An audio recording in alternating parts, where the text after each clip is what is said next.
Before getting started, decide if the Holte Extractor Hammer will hit on the upstroke or downstroke. Please note that they come from the factory hitting on the upstroke. Use an impact driver to install the plug.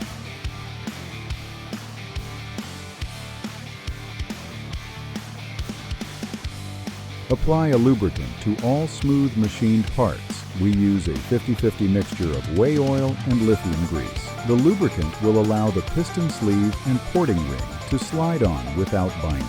You will want to apply anti-seize to all threaded parts before assembly. Thread on the weldable pulling plug to the box end of the main shaft.